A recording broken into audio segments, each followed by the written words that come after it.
I was 74 the morning my son leaned over my kitchen table, lowered his voice to something soft and rehearsed and said, "Mom, you don't need a lawyer."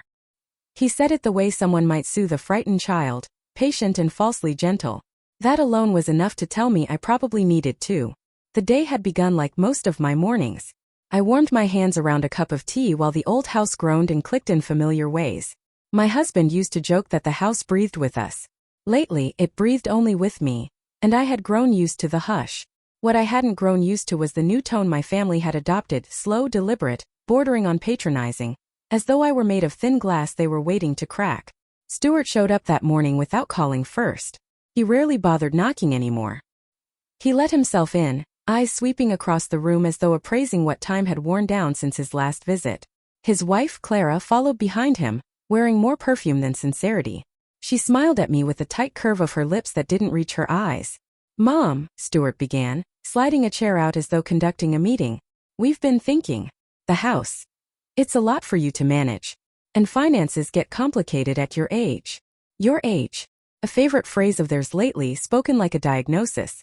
As though turning 74 meant my mind had crumbled overnight into dust. Clara placed a glossy folder on the table, neat, expensive, suspiciously prepared. "Nothing serious," she said lightly. "Just some routine papers to help simplify things for you." I had worked as a librarian for more than 4 decades. I could hear a lie by the weight of the sentence carrying it, and every sentence in this conversation carried too much weight. I poured tea for them, though neither took a sip, and simply waited. They kept glancing toward the folder, anxious for me to open it. I didn't. Instead, I folded my hands and asked, "Why don't you tell me what's inside?" Stuart's gaze flickered toward Clara, then back to me. "Just legal housekeeping. Nothing you need a lawyer for." There it was again, "You don't need a lawyer." A sentence shaped like advice but sharpened like a warning. After they left, after Clara reminded me not to sign anything complicated on my own, I finally opened the folder. Inside was not simplification. It was disappearance. Pages designed to loosen my grip on everything I owned. The house, my savings, my choices. I sat very still, the house quiet around me, and felt something settle inside my chest. Not fear but indignation. Then I reached for the small card tucked in my dresser drawer, the number of an attorney I'd been quietly considering. When the receptionist answered, I said, "I'd like an appointment. And please schedule 2 lawyers, not 1. People imagine disrespect arrives loudly. Slamming doors, sharp arguments, bold cruelty. But it rarely does. It slips in quietly, wearing a polite smile, disguising itself as concern. Once you finally notice it, you realize it has already settled comfortably into your life. After that morning with the folder, I started seeing all the moments I had brushed aside. They came back to me as clearly as if someone had turned up the lights. There was Clara's voice, for instance, always coated with honey but sharpened underneath. "Evelyn, did you take your pills today? Evelyn, are you sure you can cook safely? Evelyn, maybe choose something more age-appropriate to wear." I used to laugh it off, chalking it up to her poor sense of humor. But now I could feel the sting each remark had carried, small cuts carved over time. Then there was Stuart.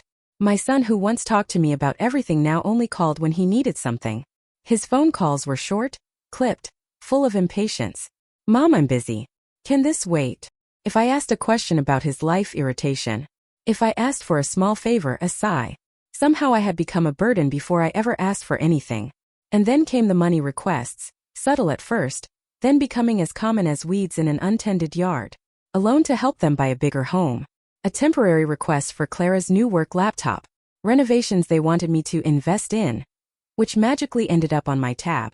Each time Stuart promised to repay me. Each time that promise melted away like frost on a window.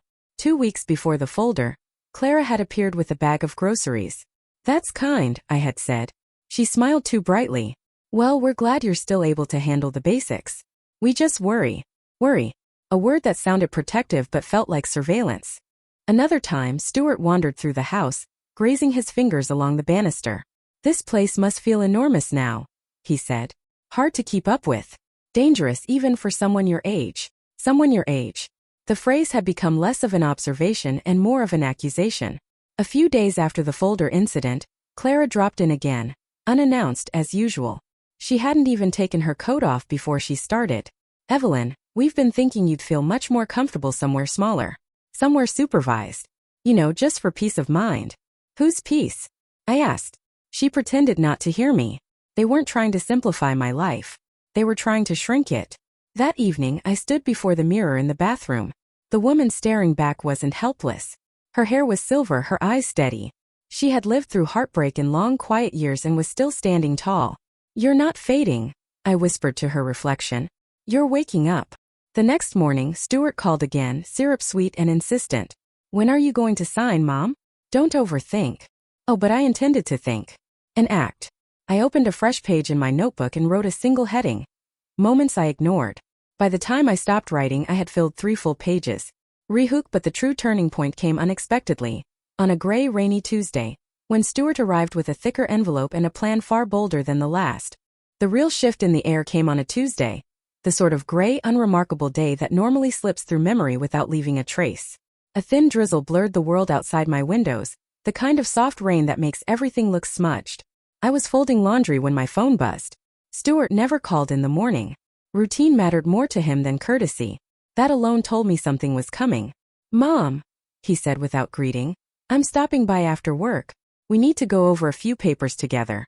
Nothing complicated. Nothing stressful. Nothing stressful." He had started patting every request with reassurance, like sugar sprinkled over something unpalatable.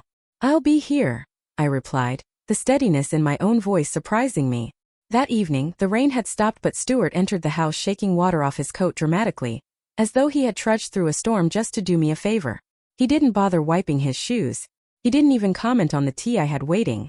This time he carried not a sleek folder but a thick envelope, overstuffed, heavy, purposeful. Clara wasn't with him. Somehow, her absence made the moment heavier, not lighter. He sat at the kitchen table and pulled out a stack of documents, page after page of dense text, signature lines, and pre-marked tabs. It reminded me of a textbook someone expected me to skim but not question. "Mom," he began, adopting the soft, patient tone I had grown to despise.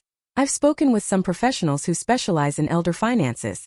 They say it's risky for someone your age to manage everything alone. One mistake and things can fall apart fast." "For whom?" I asked quietly. He blinked, a small crack in his composure. "For you, obviously." He pushed a page toward me. "This one gives me access to your accounts so I can monitor them. Just routine oversight." Then another page. "And this one protects the house. Technically it transfers ownership to me, but don't worry, you can live here indefinitely. Nothing changes day to day." I read the word transfers and felt a coldness settle beneath my ribs. "And this," he said, sliding the final sheet forward, "is just a standard durable power of attorney. It gives me the ability to act on your behalf. Very normal. Everyone does this. Durable. Comprehensive. Irrevocable." I recognized the language. I had read enough legal guides these past weeks to understand exactly what it meant. "Stuart," I said calmly, "why the rush?" He stiffened. "Because delays make everything messy. It's better to have it all handled before something happens to you." "Something happens?" I repeated. His jaw tightened. "Don't twist my words." But I wasn't twisting anything. I was finally hearing them. I slid the papers back toward him and stood to pour myself a glass of water, partly to steady my hands, partly to keep him waiting. When I returned, I spoke gently. "Leave the documents. I'll review them."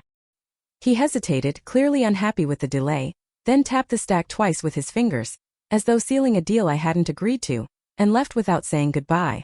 I sat alone afterward, staring at the papers, the rain now tapping softly against the windows. For the first time in our lives, I saw Stuart not as my son, but as a man who had grown very comfortable believing I would never say no. After Stuart left that night, the house felt unnaturally silent, as if even the walls were waiting to see what I would do next. I didn't touch the stack of papers right away. Instead, I reached for a small metal box tucked on the top shelf of my bedroom closet, one I had kept for years out of pure habit. Inside were receipts, insurance statements, old tax documents, records I had saved not because I expected trouble, but because I knew life sometimes demanded proof. I spread everything across my bed. Property tax bills paid early, maintenance receipts neatly filed, insurance renewals kept up to date. Each document was a small reminder that I was not nearly as fragile or forgetful as Stuart liked to imply. But something else was bothering me, something beneath the surface of his confidence. That type of certainty doesn't come from assumption. Comes from preparation. Which meant he had already taken steps behind my back. The next morning I got dressed, found my keys, and drove to the bank. My knees didn't move as quickly as they used to, but I still knew how to steer myself both on the road and in life. The bank lobby smelled of polished floors and faint copier ink. A young teller greeted me politely and led me to an office where Mr. Alden, the senior banker, sat behind his desk. He had known me for years, back when my husband was alive, back when people didn't look at me like a fragile artifact. "What brings you in today?" he asked gently. I inhaled slowly. "I need to know whether my son has attempted to access my accounts." He didn't answer immediately. Instead, he adjusted his glasses and clicked a few keys on his computer. His expression softened, not from surprise but from careful deliberation. "There have been inquiries," he said. "Inquiries." A soft word for something far sharper. "Show me," I said. He turned the monitor slightly toward me. I didn't recognize the codes, but I recognized the dates. 2 attempted access requests. 1 attempt to alter my beneficiary list. Multiple scheduled consultations with a wealth advisor. Consultations I had never requested.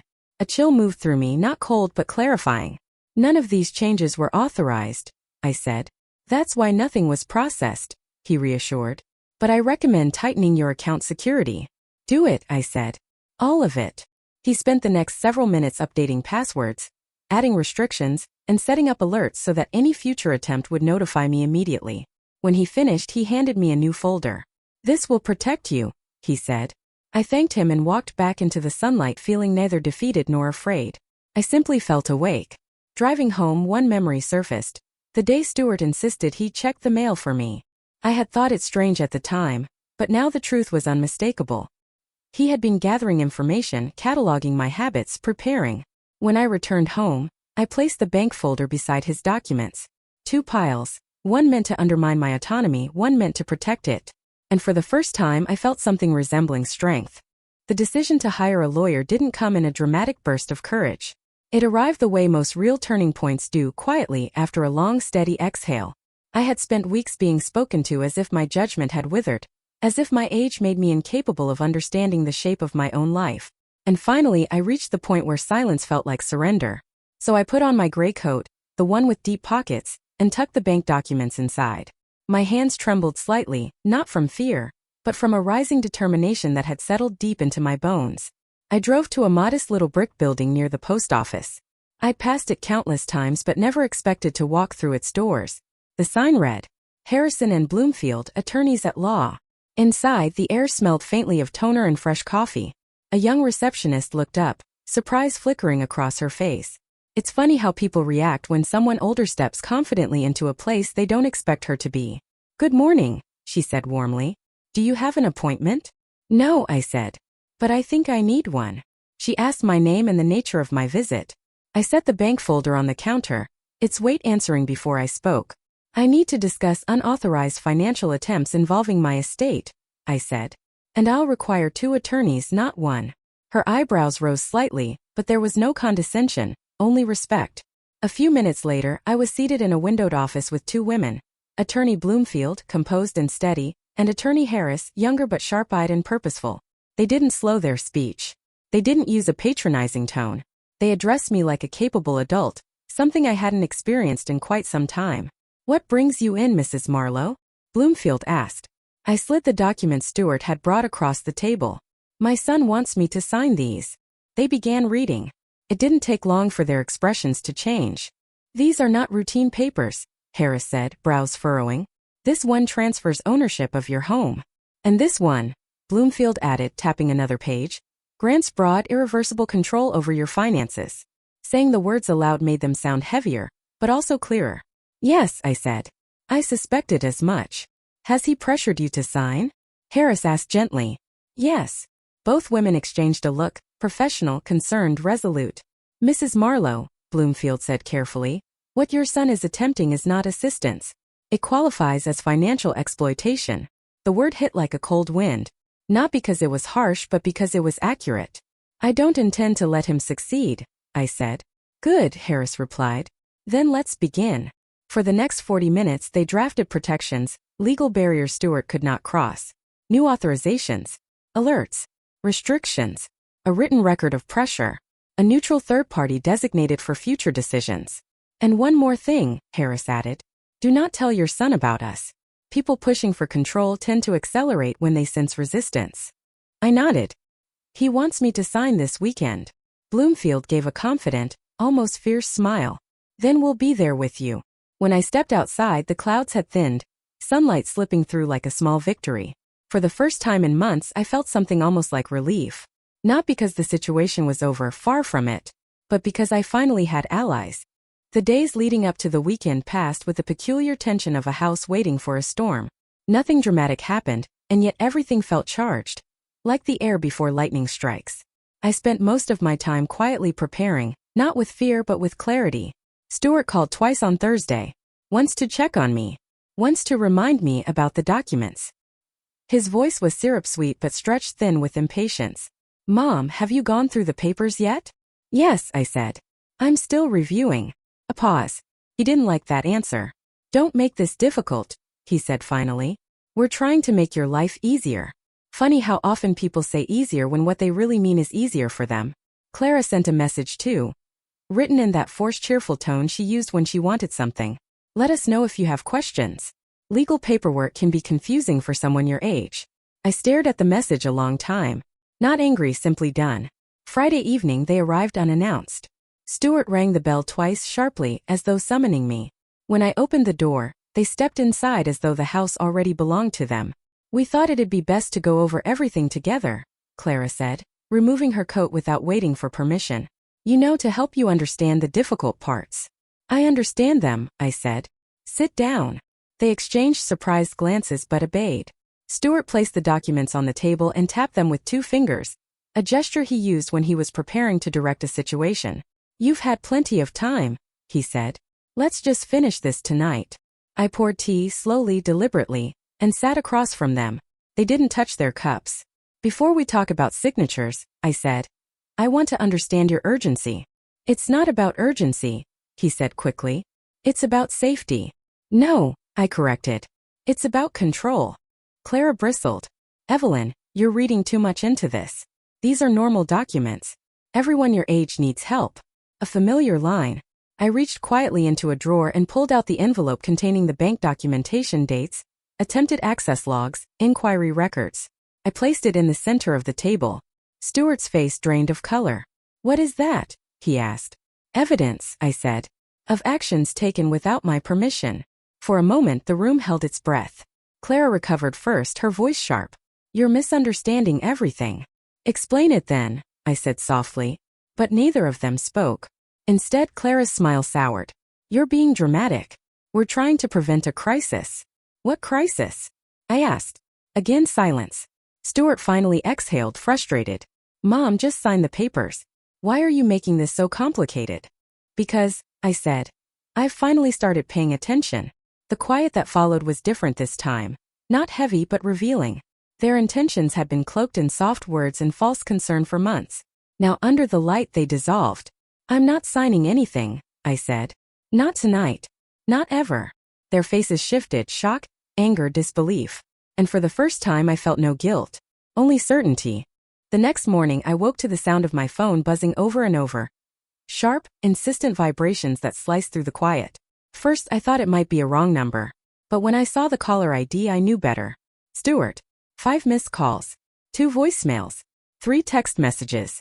Pressure, wrapped in urgency. I set the phone down without listening. Instead, I went to the kitchen, cracked open a window, and let the cool morning air settle around me. I made tea steady and unhurried.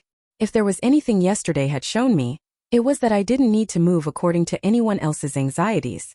But the peace didn't last long. At 9:14 the doorbell rang. This time the knock wasn't sharp, it was rapid and urgent. I opened the door to find Stuart pacing the porch and Clara hovering behind him, her face pinched tight. "Mom," he said immediately, "we need to talk." "We already talked," I replied. "Not like this," Clara said. Her voice trembled, not with concern but with frustration. "You blindsided us last night." "Did I?" I asked. "Or were you hoping I'd stay quiet?" Stuart ran a hand through his hair. "Mom, don't start with that. You're making this harder than it needs to be." There it was again, harder for whom?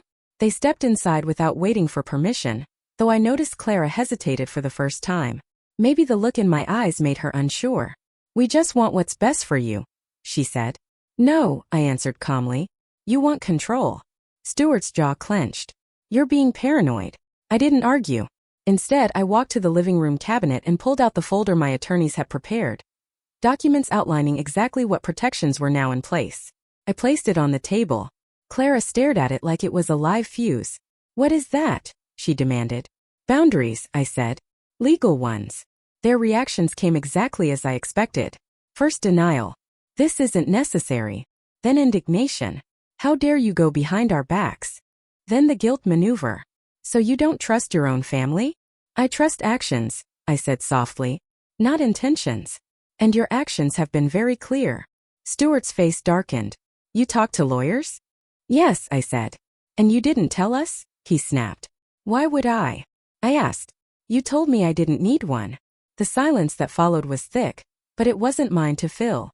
Eventually Clara spoke, her voice sharp as cut glass. "You're making a mistake, Evelyn." "Maybe I am," I replied. "But it will be my mistake. Not yours." Stuart's shoulders tensed. He looked around the room, the house he clearly believed he'd already inherited. Something in his eyes cracked. "So this is how it's going to be?" he asked. "For now," I said gently. "Until respect returns." It was the calmest truth I'd spoken in a long time. They left without saying goodbye. Not a single backward glance. When the door closed, I felt an unexpected stillness settle over the room. Not loneliness. Not fear. Relief. Because for the first time I hadn't bent. I hadn't apologized. I hadn't softened the truth to make it easier for someone else to swallow. I had protected myself. The days leading up to the weekend passed with the peculiar tension of a house waiting for a storm. Nothing dramatic happened, and yet everything felt charged. Like the air before lightning strikes. I spent most of my time quietly preparing, not with fear but with clarity. Stuart called twice on Thursday. Once to check on me.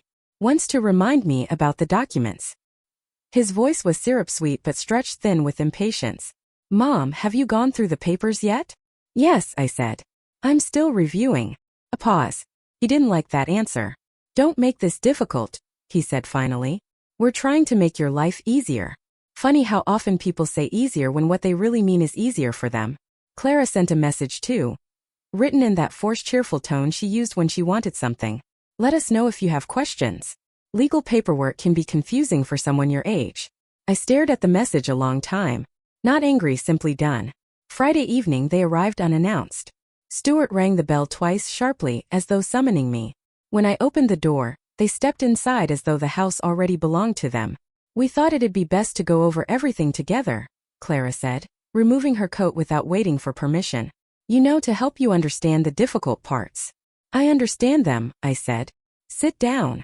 They exchanged surprised glances but obeyed. Stuart placed the documents on the table and tapped them with 2 fingers, a gesture he used when he was preparing to direct a situation. "You've had plenty of time," he said. "Let's just finish this tonight." I poured tea slowly, deliberately, and sat across from them. They didn't touch their cups. "Before we talk about signatures," I said, "I want to understand your urgency." "It's not about urgency," he said quickly. "It's about safety." "No," I corrected. "It's about control." I sat slowly, feeling a strange mix of gratitude and unease swirl together. "Mrs. Marlowe," Detective Ortiz said softly, "we're seeing more cases like this. Family members applying pressure, isolating elders, convincing them to sign away control. It often starts subtly. You're not alone." Those words, "you're not alone," landed heavier than she could have known. She opened the folder and slid a form in my direction. "I'm not here to tell you what to do, but I need to ask whether you'd like to make a formal statement. You're under no obligation. We simply want you to be safe." For a long moment I stared at the paper. It wasn't fear that held me still. Just the weight of realization. Stuart had crossed a line I never imagined he would approach. Filing a report felt like acknowledging that truth in full daylight. But I also knew something else. Protecting myself didn't mean hurting him. It meant drawing a boundary he could no longer step over. "I'll give a statement," I said finally. Detective Ortiz smiled gently. "Then let's begin." As she prepared her notes, I felt something shift inside me. Not bitterness, not anger, but a quiet certainty. This chapter of my life wasn't ending. It was beginning. Filing the statement with Detective Ortiz felt like stepping into unfamiliar terrain. Steady ground but new. She listened patiently as I described the pressure, the documents, the unannounced visits, the attempts to access my accounts. She didn't interrupt or hurry me. Instead, she wrote carefully, capturing every detail as though each word mattered. When we finished, she closed her notebook and said, "This gives us what we need to move forward. But I want you to understand something important. Reporting this doesn't automatically mean punishment. Sometimes it's simply a line drawn, a signal that someone is watching." I appreciated that distinction. I didn't want revenge. I wanted safety, and maybe someday clarity. After she left, the house felt different again. Not silent but grounded, as though the walls themselves approved of the choices I'd made. For the first time in a long while, I didn't feel like I was bracing for the next blow. Instead, I felt as if I were preparing. Later that afternoon, my attorneys called. "Mrs. Marlowe," Ms. Bloomfield said, "we've received confirmation from the bank about your updated account protections. And we've also been contacted by the county's financial crimes unit. They asked whether we represent you. We confirmed that we do." Hearing that made something inside my chest unwind, a knot I hadn't realized I'd been carrying. "Good," I said quietly. "There's one more thing," Harris added. "We'd like to file for a protective order on your behalf. It doesn't restrict contact entirely, but it creates a legal buffer. It ensures your son cannot pressure you for signatures, access, or financial changes." A protective order. The very phrase felt surreal. "I need time to think," I said. "Take all the time you need," Bloomfield replied. "And remember, this is about boundaries, not punishment." Boundaries. Yes, that was exactly what I needed. The next day, I received an unexpected call. Not from Stuart, not from Clara, but from someone I hadn't spoken to in months. My sister, Margaret. Her voice was soft, cautious. "Evelyn? I heard you spoke to a detective." I closed my eyes for a moment. Of course, news travels faster in families than wine through an open window. "Who told you?" I asked. "Clara," she said hesitantly. "She called me this morning. She was upset." I could imagine the version Clara had given her. Poor, confused, irrational Evelyn, making wild accusations. "Margaret," I said steadily. "I spoke to the detective because I needed to protect myself." A long silence followed. Then, unexpectedly, a sigh. "I wondered," she murmured. "I've noticed things. The way they talk to you. The way they talk about you." Her voice thickened with worry. "Evelyn, do you want me to come stay with you for a few days?" I hadn't expected the offer. My sister and I had grown distant over the years, not out of malice, but out of life drifting in different directions. Yet her voice now held something familiar, something warm. Comfort, support, family in the truest sense. "Not yet," I said gently. "But thank you. Truly." After we hung up, I stood by the kitchen window, watching sunlight move slowly across the yard. The world outside looked unchanged, yet everything felt different. I wasn't alone anymore. And I wasn't afraid to take the next step. The meeting with Stuart was arranged, not by him, but by my attorneys. They thought it best to have a controlled environment, neutral ground, and a clear record of what occurred. I agreed. I wasn't afraid of him, but I no longer trusted the conversations we had behind closed doors. We met in the conference room at Harrison and Bloomfield's office. The room was quiet, professional, and brightly lit, with a long oak table polished to a soft shine. I took my seat on one side. My attorneys sat beside me. Across the table sat Stuart, arms crossed, jaw tense, frustration radiating off him like heat from asphalt. He didn't look at me right away, only at the attorneys. "Is all this really necessary?" he said sharply. "She's my mother." Bloomfield answered calmly. "Your mother has asked for legal representation to ensure her decisions are respected. That's why we're here." Stuart's eyes finally flicked toward me. He looked wounded, but it wasn't the kind of wound born from love. It was pride bruised, not broken. "Mom," he said, "I don't understand why you're doing this. Everything we tried to do was for your own good." I folded my hands on the table, feeling surprisingly steady. "Stuart, what you tried to do was take control of my life without my consent. That's not fair," he snapped. I met his gaze without wavering. "Neither were the documents you brought to my home. Neither were the inquiries at the bank. Neither were the visits meant to pressure me into signing papers I didn't fully understand." His face reddened. "You talked to a detective." "A detective, Mom?" "Yes," I said softly. "Because I needed protection." For the first time, uncertainty flickered in his eyes. He opened his mouth to speak, but Harris cut in gently. "No one is accusing you of criminal intent. But the actions taken, whether you meant harm or not, constituted financial pressure. Mrs. Marlowe is establishing boundaries to ensure her autonomy remains intact. No one is accusing you of criminal intent. But the actions taken, whether you meant harm or not, constituted financial pressure." Mrs. Marlowe is establishing boundaries to ensure her autonomy remains intact. Stuart clenched his fists. You think she came up with all this herself? She's being influenced. I raised my hand, stopping him. The only influence in my life lately has been your attempts to make me doubt myself. Silence fell, thick and revealing. I continued, voice steady. I love you, Stuart. I always will.